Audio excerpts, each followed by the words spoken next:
দল ইত্যাদি বাকি বিষয় কোনো কিছু ঠিক হয়নি।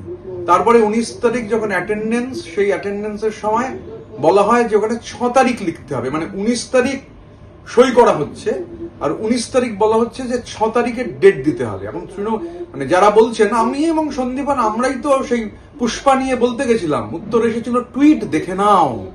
তো এই টুইট দেখে নাও। যারা বলেন যে প্রচন্ড গণতন্ত্র তৃণমূলের ভেতর, যারা ওই মিটিং এ ছিলেন সবাই জানেন, আমরা উঠে দাঁড়িয়ে বলেছিলাম যে জাহাঙ্গীরকে এক্সপেল করা উচিত।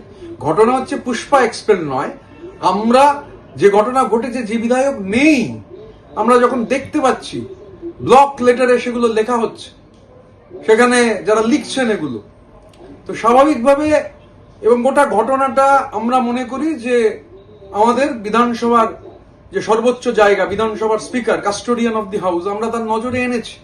আমরা তো জাহাঙ্গীরকে এক্সপেল করার কথা বলেছিলাম। জাহাঙ্গীরকে এক্সপেল করার কথা যখন বলেছিলাম তখন বলে টুইট দেখে নাও, কথা বলা যাবে না। তো কথা বলার পরিবেশ পরিস্থিতি নেই, সেটা সবাই জানেন। এবং আমরা বলেছি, অনেকে বলতে পারছেন না, বহু মেসেজ আসছে যে ধন্যবাদ। তো আমাদের খুব পরিষ্কার কথা যে আমরা এখনো জানি না যে দল বিরোধী কাজ কোনটা। একটা আমরা যে শপথ গ্রহণ করেছি, সেই শপথ অনুযায়ী আমরা যখন কিছু কথা, যেটা আমাদের মনে, আমরা তো